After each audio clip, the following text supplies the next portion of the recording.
अस्सलाम वालेकुम स्टूडेंट्स, आज का हमारा लेक्चर इंटरनेशनल लॉ पे है।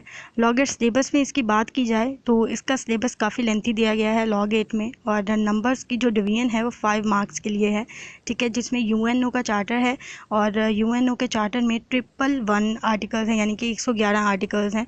और इसी के साथ ही हमें स्टेट्यूट ऑफ आईसीजे दिया गया है, ठीक है, इंटरनेशनल कोर्ट ऑफ जस्टिस, जिसके 70+ आर्टिकल्स हैं। अब अगर हम इन दोनों को इकट्ठा देखते हैं तो हमारे पास 150+ आर्टिकल्स बनते हैं, ठीक है। और जिनकी 1-to-1 एक्सप्लेनेशन अगर हम करने बैठते हैं तो हमें कम से कम 1 से 1.5 महीना चाहिए, जो कि हमारे पास नहीं है, ठीक है। उसके अलावा जो एक सवाल पूछा जाता है कि नंबर्स डिवीजन बता दें, आईसीजे में से कितने आएंगे और यूएनओ में से कितने आएंगे, ये कोई भी आप लोगों को नहीं बता सकता जब तक उसने पेपर खुद ना बनाया हो, ठीक है। ये एग्जामिनर की मर्ज़ी है, वो आईसीजे में से 3 मार्क्स के एमसीक्यूज़ दे दे या यूएनओ में से 3 मार्क्स के एमसीक्यूज़ दे दे, ठीक है। तो इस लिहाज से करने तो आप लोगों को दोनों पड़ेंगे। वो बच्चे जिनका फोकस ही कॉन्स्टिट्यूशन पे था तो उनको ये लाजमी करना पड़ेगा, क्योंकि अगर ये 5 मार्क्स ऐड नहीं होते तो आपका 20 मार्क्स का जो एमसीक्यू पोर्शन है वो कंप्लीट नहीं होता। आज के लेक्चर में मैं यूएनओ हिस्ट्री, उसकी फॉर्मेशन और उसके ऑर्गन्स के बारे में बताने वाली हूँ। इसके साथ ही चैप्टर और आर्टिकल्स की डिटेल भी देने वाली हूँ जो यूएनओ चार्टर में बताई गई है। बाकी जो रह जाएंगे उनको हम बाद में देखेंगे, क्योंकि अभी तक जो मैंने देखा है वो यूएनओ की हिस्ट्री में से, ठीक है, उसकी फॉर्मेशन में से और ऑर्गन्स में से ज़्यादा आ जाते हैं एमसीक्यू। तो सबसे पहले मुझे लगा कि हम इसे कवर करें, उसके बाद दूसरी तरफ जाएंगे। तो आज का हमारा लेक्चर कम्प्लीटली लॉ गेट के हवाले से ही होने वाला है, ठीक है, 5 नंबर्स के लिए। और वो बच्चे जो थॉरली करना चाहते हैं उनके लिए मैं अलग से एक लेक्चर डिलीवर कर दूंगी, लेकिन क्योंकि हमारे पास इतना वक्त नहीं है कि हम 1-to-1 एक्सप्लेनेशन पे जाएं, तो इसलिए हमने शॉर्ट वे में ज़्यादा नॉलेज गेन करना है और अपने 5 नंबर सिक्योर करने हैं। किसी भी चीज़ को स्टडी करने से पहले ये जानना इम्पॉर्टेंट होता है ये वजूद में क्यों आई, ठीक है, इसके वजूद में आने की वजह क्या थी, ये कब वजूद में आई। अगर ये वजूद में आई है तो ये रिक्रिएशन है, यानी इससे पहले भी कोई इससे मिलती जुलती चीज़ मौजूद थी, या ये न्यू क्रिएशन है, ठीक है। और इसके अलावा ये जानना भी ज़रूरी होता है कि कौन लोग थे, कौन मुतहर्रिकात थे जिसकी वजह से ये जो स्टेट्यूट है या चार्टर है ये वजूद में आया है। तो यूनाइटेड नेशन चार्टर की स्टडी करते हुए भी हमारा ये जानना ज़रूरी है कि ऐसे कौन से मुतहर्रिकात थे, ऐसे कौन से पर्पसेस थे जिन्होंने मजबूर किया कौमों को एक फोरम पे इकट्ठा होने पे, और उसके नतीजे में ये ऑर्गेनाइजेशन वजूद में आई। यूएनओ की स्टडी करने से पहले ये जानना ज़रूरी है कि ऐसी क्या वजह थी जो इसको वजूद में आना पड़ा, और अगर ये वजूद में आई है तो क्या ये रिक्रिएशन है या न्यू क्रिएशन है। तो 1920 में एक लीग बनाई गई थी जिसे लीग ऑफ नेशंस का नाम दिया गया था। उसका मकसद था पूरी दुनिया में, यानी कि world wide security and peace को मेंटेन करना। ये अपने मकसद में नाकाम तब हुई जब 1939 में वर्ल्ड वॉर 2 स्टार्ट हुई। दूसरी जंग अजीम के शुरू होने के साथ ही जो लीग ऑफ नेशंस थी उसका मकसद ख़त्म हो गया, ठीक है, वो अपने मकसद पे पूरा नहीं उतर सकी। और 1939 से लेके 1945 तक रहने वाली दूसरी जंग अजीम में दुनिया ने बहुत नुकसान उठाया। उस नुकसान को देखते हुए बहुत सी कौमों ने, बहुत से मुल्कों ने ये फ़ैसला किया कि हमने अब आने वाली नस्लों को इन ख़तरात से महफूज रखना, जिसके नतीजे में यूनाइटेड नेशन ऑर्गेनाइजेशन वजूद में आई। अब हमें ये तो पता चल गया कि यूएनओ के वजूद में आने की वजह क्या थी। अब हमने आगे ये जानना है कि इसको वजूद में लाया कौन, ये कब वजूद में आई, ठीक है, इसको वजूद में लाने के लिए कौन कौन सी कंट्रीज़ थी या कितनी कंट्रीज़ थी जिनका कंट्रीब्यूशन था, ठीक है, और ये ऑफिशियली कब वजूद में आई, इसके कितने ऑर्गन्स हैं, ये किस तरह काम करती है। सबसे पहले ये बात इंपॉर्टेंट है कि ये जो यूएनओ का चार्टर है इसे हम क्या कहते हैं, ठीक है, इसे हम ट्रीटी कहते हैं।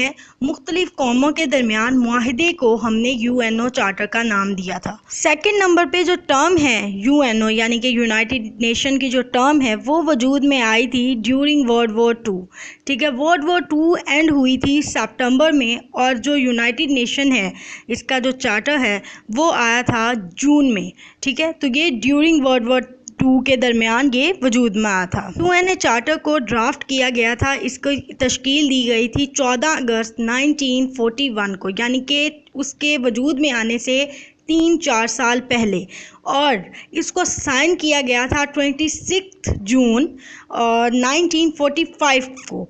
ठीक है, 26 जून 1945 को 51 कंट्रीज़ ने इसको साइन करना था, लेकिन एक कंट्री ने इसको साइन नहीं किया था और 50 कंट्रीज़ ने इसको 26 जून 1945 को साइन किया था। अब यहाँ पे एक इम्पॉर्टेंट एमसीक्यू बनता है, वो कौन सा मुल्क था जिसने 26 जून 1945 को यूएनओ चार्टर पे साइन नहीं किए थे। ठीक है, तो वो जो कंट्री थी उसका नाम है पोलैंड, और उसने 15 अक्टूबर 1945 में यूएनओ चार्टर को साइन किया था। अब जो अगला सवाल है वो ये आता है कि ये साइन कहाँ पे किया गया था, कौन सी लोकेशन थी जहाँ ये साइन किया गया था। तो वो लोकेशन थी सैन फ्रांसिस्को, ठीक है, कैलिफोर्निया, यूनाइटेड स्टेट्स। तो ये आपने इतना याद रखना है। उसके बाद एक और एमसीक्यू पूछा जा सकता है, यहाँ इंपॉर्टेंट है कि उस शख्स का नाम क्या था जिसने यूनाइटेड नेशन टर्म को कंबाइन किया था, यहाँ वो शख्स कौन था। तो वो शख्स जिसने यूनाइटेड नेशन टर्म को कंबाइन किया था वो यूएसए का प्रेसिडेंट था, 32वां प्रेसिडेंट था। ठीक है, और उसका नाम था फ्रैंकलिन डी रोजवेल्ट। ठीक है, तो ये वो शख्स था जिसने यूनाइटेड नेशन टर्म को कंबाइन किया था। यहाँ तक हमने ये तो जान लिया ये ड्राफ्ट कब हुआ था, ये साइन कब हुआ था। अगली बात जो हमें जानना ज़रूरी है वो ये है कि ये फोर्स में कब आया था। तो ये फोर्स में आया था 24 अक्टूबर 1945 को, और इससे चंद दिन पहले ही 15 अक्टूबर को पोलैंड ने इसे साइन किया था। और उसके अलावा ये जानना ज़रूरी है कि रेक्टिफिकेशन किसने दी थी, ठीक है, तस्दीक किसने की थी इसके फोर्स में आने की। तो वो 5 परमानेंट मेंबर्स ने, जिसमें China, France, United kingdom, United states and Soviet union जो कि परमानेंट मेंबर्स हैं, 5 परमानेंट मेंबर्स हैं सिक्योरिटी काउंसिल ऑफ यूएन के। ठीक है, उन्होंने इसको रेक्टिफाई किया था 24 अक्टूबर 1945। नेक्स्ट क्वेश्चन आता है इसकी लैंग्वेजेस को लेके, ऑफिशियल लैंग्वेजेस को लेके वो कितनी हैं और वो कौन कौन सी हैं। ठीक है, जब भी कोई चीज़ वजूद में आती है तो उसकी लैंग्वेजेस भी हम डिसाइड करते हैं कि वो कौन सी लैंग्वेजेस में वैलिड होगा, क्योंकि जहाँ इतने सारे लोग कंबाइन होते हैं तो एक लैंग्वेज जो है वो काम नहीं करती, तो हमें डिफरेंट लैंग्वेजेस रखनी पड़ती हैं। तो यूएनओ की जो ऑफिशियल लैंग्वेजेस हैं वो हैं 6, और उन 6 लैंग्वेजेस के जो नाम हैं वो हैं इंग्लिश, ठीक है, रशियन लैंग्वेज और स्पेनिश लैंग्वेज, अरेबिक, चाइनीज़, और इसके अलावा फ्रेंच लैंग्वेज जो है वो इसकी ऑफिशियल लैंग्वेज के तौर पे मानी जाती है। अगली बात ये जानना ज़रूरी है कि इसके ऑर्गन्स कितने हैं। जब भी कोई चीज़ वजूद में आती है तो वो अकेली वजूद में नहीं आती, उसके साथ साथ उसके ऑर्गन्स भी वजूद में आते हैं जो उसको एक्टिव रखते हैं। तो इसके 6 ऑर्गन्स हैं जिनके नाम हैं general assembly, security council and economic and social council, ट्रस्टशिप council and international court of justice and secretariat. ठीक है, तो ये 6 ऑर्गन्स हैं जो यूएनओ का हिस्सा हैं। एक बात आप लोगों ने याद रखनी है कि ये जो यूनाइटेड नेशन का चार्टर है ये इसके ऑर्गन्स ही मिलके बनाते हैं। ठीक है, इसके ऑर्गन साथ मिलते हैं तभी चार्टर वजूद में आता है, अदरवाइज यूनाइटेड नेशन का चार्टर कुछ भी नहीं है। जब भी हम कोई ऐसा डॉक्यूमेंट ओपन करते हैं जिसका मकसद कानून साजी होती है या किसी कौम की बेहतरी होती है, ठीक है, तो जब हम उसको ओपन करते हैं तो हम देखते हैं सबसे पहले चीज़ जो हमें नज़र आती है वो प्रीएम्बल होता है। उसका प्रीएम्बल किसी भी डॉक्यूमेंट का वो पार्ट होता है, वो एक्टिव पार्ट होता है जो उसकी खुसूसियात बताता है, ठीक है, जो उसको मेनटेन करता है और हमें उसके वजूद में आने का मकसद बताता है। इसी तरह जब हम यूएनओ चार्टर ओपन करते हैं तो हमें सबसे पहले प्रीएम्बल नज़र आता है जो कि इसके मकसद बताता है यूएनओ वजूद में क्यों आया, ताकि इंटरनेशनल पीस को जो है हम सिक्योर कर सकें, ठीक है, इक्वालिटी हो सके, ह्यूमन राइट्स दिए जा सकें ह्यूमंस को, और इसके अलावा जो है सिक्योरिटी की बेहतर सूरत हाल हो सके। आगे जो वॉर हमने देखी है वो कोई दूसरी हमारी आने वाली नस्लें ना देखें। एक बहुत इंपॉर्टेंट वर्ड है स्टोरेज ऑफ वॉर, ठीक है, ये इंपॉर्टेंट है, ये आप लोगों ने याद रखना है, ये बाज़ दफ़ा एमसीक्यू में वो पूछ लेता है। प्रीएम्बल के बाद इसके आर्टिकल्स आ जाते हैं जो कि 1 से लेके 111 आर्टिकल्स हैं जिनको हम जर्नली ओवरव्यू करने वाले हैं। ठीक है, स्पेसिफिकली नहीं करने वाले हैं, बस इतना है कि आप लोगों को ये पता हो कौन सा आर्टिकल किसको डिफाइन करता है। UNO charter has 19 chapters. First chapter contains 2 articles and these 2 articles tell us about principle and purposes of UNO। Article number 1 explain करता है purposes of UNO और ये वही purposes हैं जो प्रियम्बल बी हमें बताता है, जिसमें इंटरनेशनल पीस एंड सिक्योरिटी को मेंटेन रखना है, ठीक है, फ्रेंडली रिलेशनशिप कायम करना है नेशंस के दरमियान। इसके अलावा वो इंटरनेशनल डिस्प्यूट जो कंट्रीज़ के दरमियान होते हैं उनको पीसफुली सेटलमेंट की तरफ लेके जाना है, इस तरह कि जो वर्ल्ड वाइड सिक्योरिटी है उसको कोई थ्रेट ना हो सके। नेक्स्ट, ह्यूमन राइट्स को सिक्योर करना है और फंडामेंटल राइट्स देने हैं लोगों को बगैर किसी डिस्क्रिमिनेशन के, जो कि सेक्स या रिलीजियस की बेस पे हो सकती है। नेक्स्ट है जी आर्टिकल नंबर 2। आर्टिकल नंबर 2 हमें प्रिंसिपल्स बताता है इस ऑर्गेनाइजेशन के। वो कहता है कि ये जो ऑर्गेनाइजेशन है ये सॉवरेन इक्वालिटी की प्रिंसिपल पे बेस्ड करती है, जो कि इसके तमाम मेंबर्स के लिए है।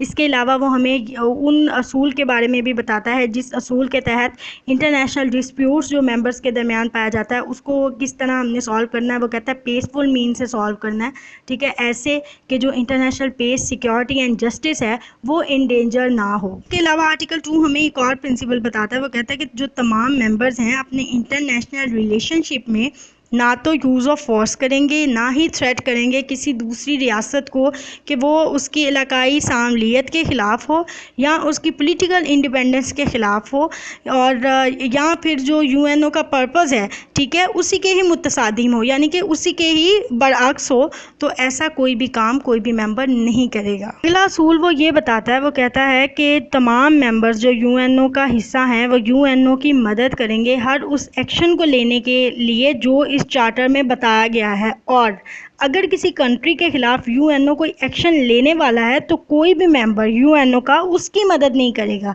ठीक है। ऐसी कंट्री जिसके खिलाफ यूएनओ एक्शन लेने वाला है उसकी मदद कोई भी मेंबर यूएनओ का नहीं करेगा। एक और प्रिंसिपल बताता है हमें आर्टिकल 2। वो कहता है ऐसी स्टेट्स जो यूएनओ का हिस्सा नहीं है, यानी कि उसके मेंबर्स नहीं है, लेकिन ये यूएनओ का काम है कि वो इंश्योर करे, यकीनी बनाए कि वो जो स्टेट उसका हिस्सा नहीं है वो भी उन प्रिंसिपल के तहत काम करें जो इंटरनेशनल पीस एंड सिक्योरिटी को मेंटेन रखने के लिए ज़रूरी है। अब आ जाते हैं चैप्टर नंबर 2 पे, जो कि मेंबरशिप के मुतालिक है, और ये 3 से लेके 6 आर्टिकल तक है।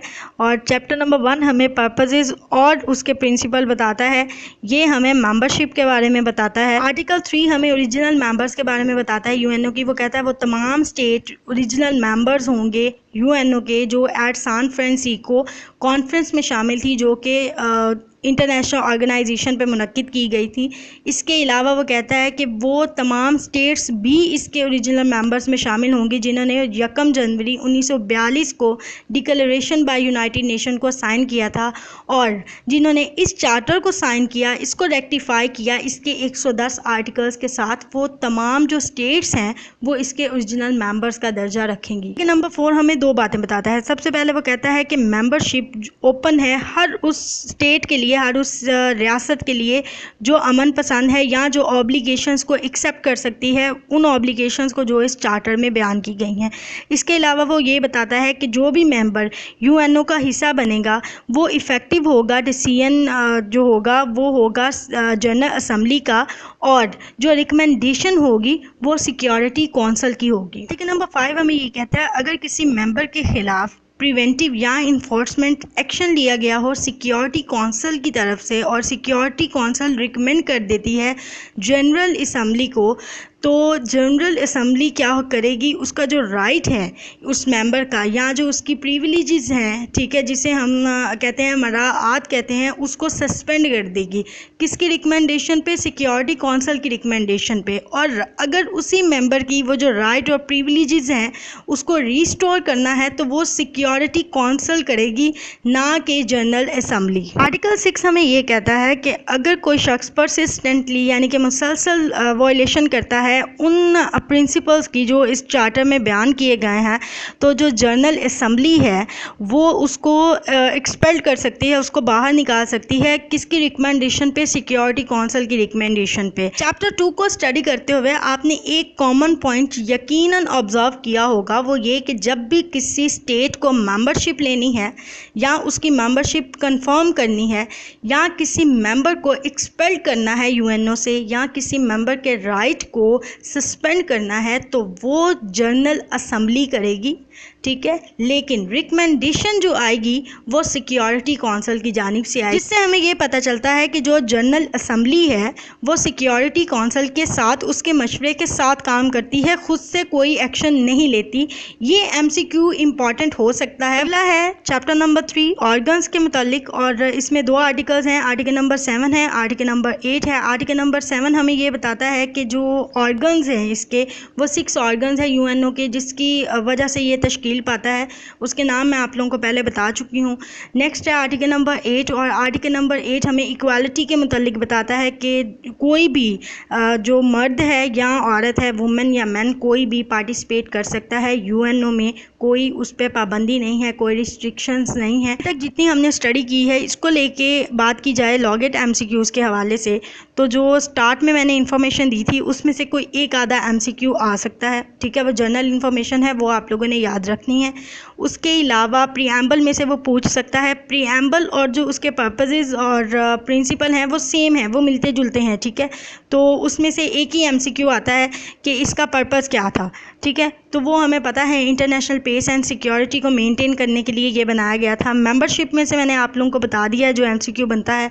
ऑर्गन्स में वो ऑर्गन्स के नाम तो शायद वो नहीं पूछे, लेकिन हाँ उनकी तादाद पूछ सकता है कि कितने ऑर्गन्स हैं। तो आप लोगों ने फिंगर टिप पे ही इसको याद रख लें, 6 ऑर्गन हैं। अब हम स्टार्ट करने वाले हैं UNO का फर्स्ट ऑर्गन, चैप्टर नंबर 4 जिसको डिफ़ाइन करता है, और आर्टिकल नंबर 9 से लेके आर्टिकल नंबर 2 तक जो है उसकी ही सारी एक्सप्लेनेशन है, जिसमें उसकी कंपोजिशन, उसके पावर्स एंड फंक्शन, उसका वोटिंग प्रोसीजर और उसका प्रोसीजर बयान किया गया है।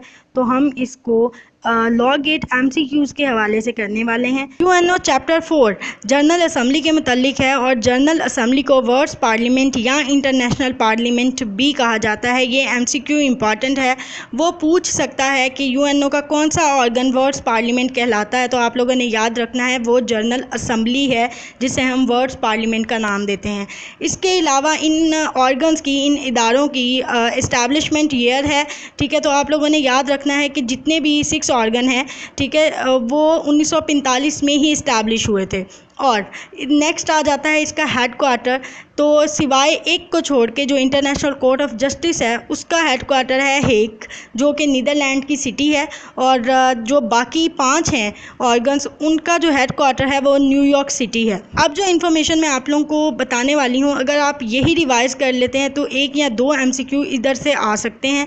सबसे पहले जनरल असम्बली के मेंबर्स हैं, 193 टोटल मेंबर्स हैं इसके, जो कि UNO के भी टोटल मेंबर्स हैं, ठीक है। तो 193 मेंबर्स हैं इसके। नेक्स्ट आ जाती है इसकी कॉम्पोजिशन। जनरल असम्बली की कॉम्पोजिशन की बात की जाए तो हमें पता चलता है कि इसका एक प्रेसिडेंट और 21 वाइस प्रेसिडेंट है, ठीक है। इसके अलावा अगर हम सिक्योरिटी काउंसिल के 5 परमानेंट मेंबर्स की बात करते हैं तो वो भी इसके वाइस प्रेसिडेंट्स के तौर पे काम कर सकते हैं। और वो जो 21 वाइस प्रेसिडेंट्स हैं जनरल असम्बली के, वो चेयरमैन भी माने जाते हैं 6 मेन कमेटी के। जनरल असम्बली का प्रेसिडेंट 1 साल के लिए इलेक्ट होता है, ठीक है। अगली बात जो हमें पता चलती है वो ये कि जो मेंबर्स हैं जनरल असम्बली के, वो एक ही वोट रखते हैं, एक मेंबर एक ही वोट रखता है। इसके अलावा 2/3 मेजॉरिटी चाहिए होती है हमें किसी भी मामले को जो है पाया तकमील पहुंचाने के लिए। हमें जो मेजॉरिटी चाहिए होती है वो 2/3 मेजॉरिटी चाहिए होती है। अगर हम जनरल असम्बली के प्रोसीजर की बात करते हैं, जिसमें हम इसके सेशंस की बात करते हैं, तो हमें पता चलता है कि जो जनरल असम्बली है वो एनुअल रेगुलर सेशन करती है, ठीक है, जो कि 3rd ट्यूसडे ऑफ सितंबर से स्टार्ट होता है और 3rd वीक ऑफ दिसंबर पे जाके एंड होता है हर साल। अगला MCQ पूछा जा सकता है UNO का कौन सा ऑर्गन है जो डिबेटिंग फोरम कहलाता है। तो आप लोगों ने याद रखना है वो जनरल असम्बली है, ठीक है। इसके साथ ही एक और MCQ आ सकता है कि जो डिबेटिंग रूल है वो कितने दिन तक जारी रह सकता है। तो आप लोगों ने ये भी याद रखना है वो 9 वर्किंग डेज तक बगैर किसी इंटरप्शन के जो है बहस जारी रह सकती है। जनरल असम्बली मेन डेलिब्रेटिंग और पॉलिसी मेकिंग ऑर्गन है UNO का, और जो इसके मेंबर्स हैं वो मैक्सिमम 5 अपने रिप्रेजेंटेटिव भेज सकते हैं जनरल असम्बली में, और कोई भी रेजोल्यूशन जो जनरल असम्बली में पास होती है वो बाइंडिंग नहीं है इसके किसी भी मेंबर पे। अब अगर हम बात करते हैं इसके फंक्शंस एंड पावर्स की, तो हमें पता चलता है कि ये डेलिब्रेटिव फंक्शंस, जिसमें ये सिक्योरिटी और पीस को लेके कुछ कदम उठाती है, ठीक है, और रिकमेंडेशन पे अमल करती है जो सिक्योरिटी काउंसिल भेजता है। ये हम पहले पढ़ भी चुके हैं, ये वही फंक्शंस हैं। इसके अलावा फाइनेंशियल फंक्शंस हैं, बजट को जो है तरतीब देना, बजट को सिक्योरिटी काउंसिल की जानिब से जो भी रिकमेंडेशन आती हैं उसको कंसीडर करना बजट को लेके। इसके अलावा जो इसका फंक्शन है वो इलेक्टिव है। ये किसी भी स्टेट को यूएनओ में शामिल कर सकती है, किसी भी मेंबर को यूएनओ के से बाहर निकाल सकती है, किसी के भी राइट्स को रिकमेंडेशन पे सिक्योरिटी काउंसिल की जो है उसको सस्पेंड कर सकती है, और कॉन्स्टिट्यूंट भी पावर्स हैं इसकी, या कॉन्स्टिट्यूंट फंक्शन भी है, यानी कि ये जो यूएनओ चार्टर है इसमें तरमीम भी कर सकती है। नेक्स्ट है सिक्योरिटी काउंसिल, और चैप्टर नंबर 5 23 आर्टिकल से लेके 32 आर्टिकल्स तक जो प्रोविजंस हैं वो हमें बताती हैं सिक्योरिटी काउंसिल के बारे में। सबसे पहले सिक्योरिटी काउंसिल के मेंबर्स की बात की जाए तो इसके टोटल 15 मेंबर्स हैं, ठीक है, जिसमें 5 परमानेंट हैं और 10 जो हैं वो नॉन परमानेंट हैं। 5 जो परमानेंट हैं उनमें China, Russia, France, United states of America और यूनाइटेड किंगडम शामिल है। नॉन परमानेंट मेंबर को सिक्योरिटी काउंसिल इलेक्ट करती है 2 साल के लिए, और अगर कोई मेंबर रिटायर हो जाता है तो वो री इलेक्ट नहीं हो सकता, ठीक है, और हर मेंबर के पास एक ही वोट होता है। अगर सिक्योरिटी काउंसिल में प्रोसीजरल मैटर पे वोटिंग होती है तो 15 में से 9 वोट ज़रूरी होते हैं, लेकिन अगर किसी सब्सटेंशियल मैटर पे वोटिंग होती है तो 15 में से 15 वोट ज़रूरी होते हैं 5 परमानेंट मेंबर्स की वोटिंग के साथ। नेक्स्ट है जी वीटो पावर।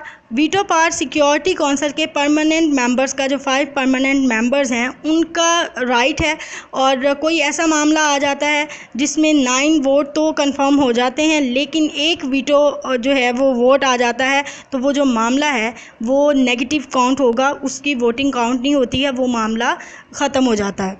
कोई भी रेजोल्यूशन जो सिक्योरिटी काउंसिल में पास होती है वो यूएनओ के तमाम मेंबर्स पे बाइंडिंग है, और ऐसी रेजोल्यूशन को हम कहते हैं United Nations security council resolution. अब बात कर लेते हैं इसके फंक्शंस की। सबसे पहला और अहम जो इसका फंक्शन है वो ये है कि इंटरनेशनल पीस एंड सिक्योरिटी को ये बरकरार रखे, और कोई किसी भी मेंबर के राइट या प्रिविलेजेस जिसको जनरल असम्बली ने सस्पेंड किया होता है इसकी रिकमेंडेशन पे, ठीक है, ये उसे रिस्टोर करने की अहलियत रखती है। जब भी हमने जज अपॉइंट करने होते हैं इंटरनेशनल कोर्ट ऑफ जस्टिस में, ठीक है, तो वो उसके लिए भी ये इंतहाई अहम रोल अदा करती है। और एक बात आप लोगों ने याद रखनी है, जनरल असम्बली और सिक्योरिटी काउंसिल अपने जो है independently international court of justice के लिए जज मुकर्रर कर सकते हैं या अपॉइंट कर सकते हैं। अगर यूएनओ में कोई अमेंडमेंट करनी है तो उसकी जो रिकमेंडेशन देती है वो भी सिक्योरिटी काउंसिल ही देती है। नेक्स्ट है जी यूएनओ चैप्टर नंबर 10, और बहुत से बच्चे ये सोच रहे होंगे कि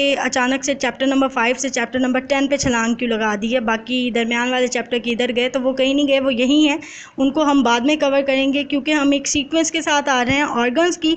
तो पहले हम ऑर्गन को देख लेते हैं, उसके बाद बाकी चैप्टर्स जो रह जाएंगे उनको देख लेंगे। चैप्टर नंबर 10 है जी the economic and social council के मुतालिक, और ये आर्टिकल 61 से लेके आर्टिकल 62 तक जितने भी आर्टिकल्स हैं वो हमें इकनॉमिक एंड सोशल काउंसिल के मुतालिक बताते हैं यूएनओ में। इकनॉमिक एंड सोशल काउंसिल के 54 मेंबर्स हैं टोटल, जिन्हें जनरल असम्बली इलेक्ट करती है, ठीक है, और 3 साल के लिए करती है।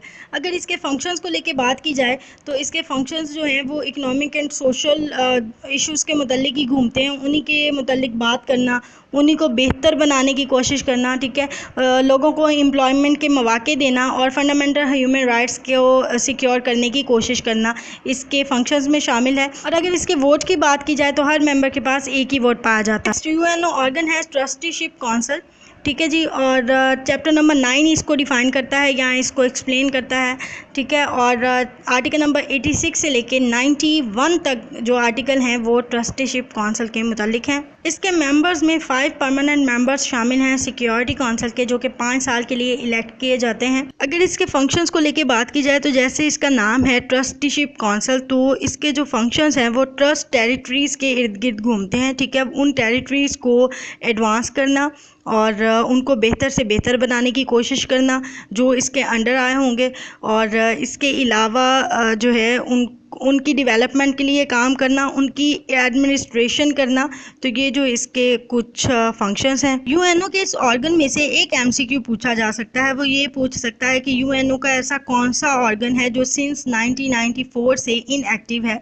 तो वो ट्रस्टीशिप काउंसिल है। 1 नवंबर 1994 को एक कंट्री जिसका नाम पलाओ था, या कुछ लोग इसे फालाओ कहते हैं, ठीक है, उसकी इंडिपेंडेंस के साथ ही ये जो हमारा ऑर्गन था यूएनओ का वो इनएक्टिव हो गया। और ट्रस्टीशिप काउंसिल के अंडर जो लास्ट टेरिटरी थी वो रही थी 1 अक्टूबर 1994 तक, ठीक है। तो ये एक एमसीक्यू वो पूछ सकता है, ये इसको अलग-अलग भी पूछ सकता है कि जो लास्ट टेरिटरी थी वो कब तक रिमेनिंग रही थी, ठीक है। तो उसका आंसर है 1 अक्टूबर 1994। और वो ये भी पूछ सकता है कि ऐसा कौन सा ऑर्गन है जो सिंस 1994 से इनएक्टिव है, तो वो ट्रस्टीशिप काउंसिल है। एक बात जो मैं आप लोगों को सिक्योरिटी काउंसिल के बारे में बताना भूल गई थी, तो मुझे लगा वो अभी बता देनी चाहिए। वो ये थी कि जो उसके सेशंस है ना, ये पीरियडिकली मीटिंग्स होती है इसकी, लेकिन जो जनरल असेंबली है उसके एनुअली सेशंस होते हैं, ठीक है। तो ये डिफरेंस है इन दोनों में। इसके अलावा आप लोगों ने एक और बात याद रखनी है कि जो हमारी सिक्योरिटी काउंसिल है वो कंटिन्यूसली इन प्रोग्रेस है, ठीक है। वो मुसलसल काम करती रहती है, रुकती नहीं है। तो ये बात भी आप लोगों ने याद रखनी है। नेक्स्ट है जी चैप्टर नंबर 14, जो कि 92 आर्टिकल्स से लेके 96 आर्टिकल्स तक है। और ये है जी इंटरनेशनल कोर्ट ऑफ जस्टिस के मुतल्लिक, और इसी का ही स्टेट्यूट हमारे सिलेबस में भी शामिल है। तो मैं इसको बस थोड़ा सा अभी बताऊंगी, बाकी फिर जब हम इंटरनेशनल कोर्ट ऑफ जस्टिस का स्टेट्यूट करेंगे तो हमें वाइडली पता चल जाएगा कि इसमें क्या क्या आता है। आईसीजे यूएनओ का जुडिशियल ऑर्गन है, ठीक है। ये एमसीक्यू पूछा जा सकता है कि जुडिशियल ऑर्गन कौन सा है यूएनओ का। इसके अलावा जो इसमें पार्टीज़ आती हैं वो इप्सो फैक्टो के थ्रू आती हैं, यानी कि खुद ब खुद आती हैं, ठीक है। इसका मतलब ये है कि कोई उनको मजबूर करके नहीं ला सकता, वो अपनी मर्ज़ी से आती हैं। आईसीजे 15 जजेस पर मुश्तमिल होता है, जिन्हें जनरल असेंबली और सिक्योरिटी काउंसिल इंडिपेंडेंटली इलेक्ट करता है, ठीक है। इसके अलावा 9 ईयर का टर्म होता है। 5 जजेस हर 3 साल बाद रिटायर हो जाते हैं, और इसी तरह ये सिलसिला चलता रहता है। इसके फंक्शंस में उन डिस्प्यूट को जो है फाइनलाइज करना है जो कंट्रीज़, ठीक है, या यूएनओ के मेंबर्स इसके सामने खुद लेके आते हैं, ठीक है। और दूसरे नंबर पे ये एडवाइजरी जो है अपना फंक्शन भी परफॉर्म कर सकती है, लेकिन इसकी जो एडवाइजरी फंक्शन है वो किसी पे बाइंडिंग नहीं होता, वो पार्टीज़ की अपनी मर्ज़ी है, वो मानती हैं या नहीं मानती हैं। नेक्स्ट है जी क्वालिफ़िकेशन, ठीक है। वो जो शख्स इलेक्ट होने वाला है जज के लिए आईसीजे के, वो इंडिपेंडेंट होना चाहिए, ठीक है। उसका अपनी कंट्री में वो इस लेवल पे हो कि किसी हायर जुडिशियल ऑफिस के लिए उसको सिलेक्ट किया जाना हो, ठीक है। और उसका जो मोरल कैरेक्टर है वो हाई होना चाहिए। नेक्स्ट एक एमसीक्यू है, हालांकि वो हमारे सिलेबस में हमें नहीं बताया गया, लेकिन वो बाज़ दफ़ा पूछ लेते हैं। वो ये कि हमारे पाकिस्तान से भी एक साहब थे, ठीक है, जो आईसीजे के जज रहे थे 1954 से 1964 तक, ठीक है। तो वो उनका नाम पूछ लेता है कि पाकिस्तान के वो कौन से शख्स थे जो आईसीजे के जज रहे थे। तो उनका नाम याद रखना आपने, मोहम्मद ज़फ़रुल्लाह ख़ान, ठीक है। तो ये वो शख्सियत थे जो आईसीजे के जज रहे थे 1954 से 1964 तक। नेक्स्ट है जी हमारा लास्ट ऑर्गन यूएनओ का, और इसी के साथ ही आज का हमारा लेक्चर एंड हो जाएगा। और आप लोग ये समझें कि ये जो आपने यूएनओ ऑर्गन किए हैं, कभी कभी वो 2 के 2 सवाल ही इनमें से पूछ लेता है, ठीक है, स्टार्ट से लेके ऑर्गन्स में से।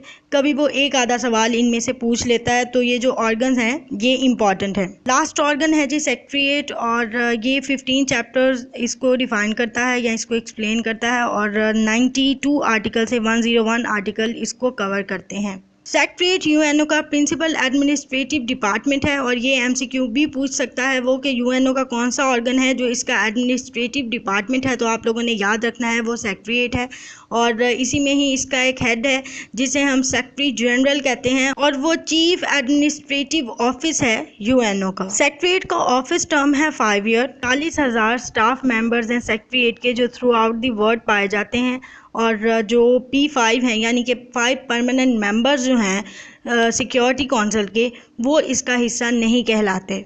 यूएनओ एनुअल बजट प्रेजेंट किया जाता है सेक्रेटरीट में, और ये एमसीक्यू इंपॉर्टेंट हो सकता है। वो पूछ सकता है कि ऐसा कौन सा ऑर्गन है जिसमें यूएनओ का बजट पेश किया जाता है, तो वो सेक्रेटरीट है।